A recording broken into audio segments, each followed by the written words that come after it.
Welcome to Up with Life. This is Bill Denton, and today I want to talk to you about a passage from the Gospel of John. We're going to be looking at John chapter 1 and the first 14 verses. But first, one from verse 11 in particular, where John said, "He came to his own, and those who were his own did not receive him." You know, the identity of Jesus is not some minor theological detail. It's really the foundation upon which saving faith is built.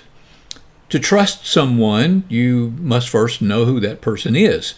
And without a clear understanding of who Jesus is, there's really no basis for faith in him, no basis for obedience to him, no basis for receiving the grace that he offers. And he came to offer a wonderful blessing to us. Now, John understood this, so he opens his gospel not with a birth narrative like Matthew or Luke does, but with the declaration that reaches back before time itself. In the beginning was the Word. With that single phrase, John sets eternity as the stage. He's not introducing someone who entered the story at a particular point in history. He's revealing someone who was already there when history began, before the first star was set in place, before the first word of creation was spoken. That's no ordinary figure. And the word that John uses is the word logos, translated as word. But John is reaching beyond the simple idea of the spoken word.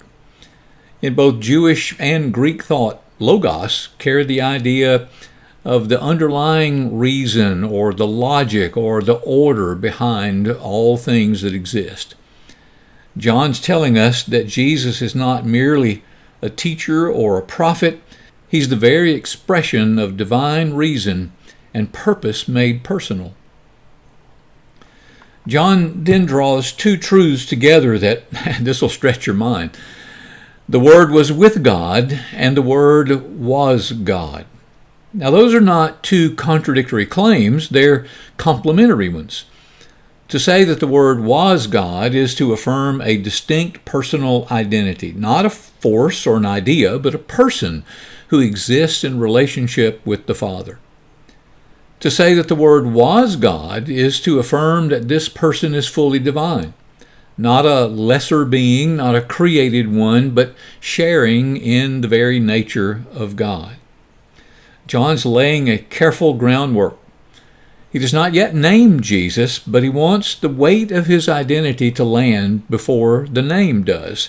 He's building a case, eternal, divine, personal, so that when the name finally arrives, it carries everything he has just declared. And then comes verse 14, and everything changes. The Word became flesh and dwelt among us. The eternal, uncreated God, who is there before all things, through whom all things were made, entered into the very creation he had spoken into existence. He did not merely appear human, he became human, taking on flesh, limitations, hunger, grief, and death. And in verse 17, John finally tells us the name, Jesus. The Word is Jesus, God in the flesh. That really should stop us in our tracks. The biblical response to this truth is what Scripture calls bowing the knee. Not merely a posture of the body, but a posture of the soul. And why? Well, because everything Jesus did, his obedience, his suffering, his death, his resurrection, was done by the eternal God for us.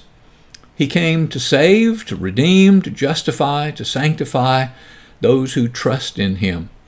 And it took nothing less than an act of God to accomplish that. Now, what does this mean for you and me?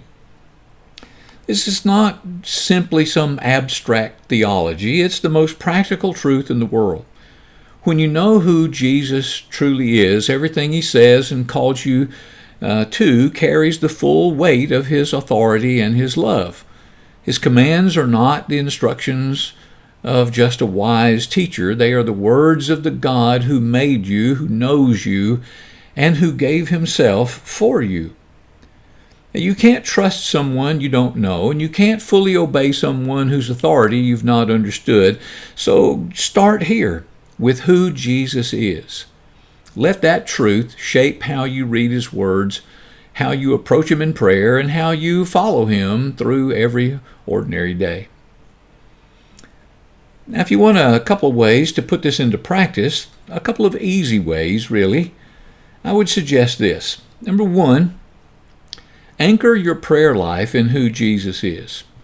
Before bringing your request to God, take a moment to think about what John declares about Jesus. You're not appealing to some distant power. You're appealing to the God who loved you enough to become flesh, to become just like you. Let that truth deepen your reverence and your confidence in your prayer life. And number two, use this when sharing your faith. When a friend or a family member asks why Christianity matters or why Jesus is different from other religious figures, John chapter 1, verses 1 through 14 gives you a clear and compelling place to start. Jesus is not merely just a good teacher. He is the eternal God who entered human history to rescue those who could not rescue themselves.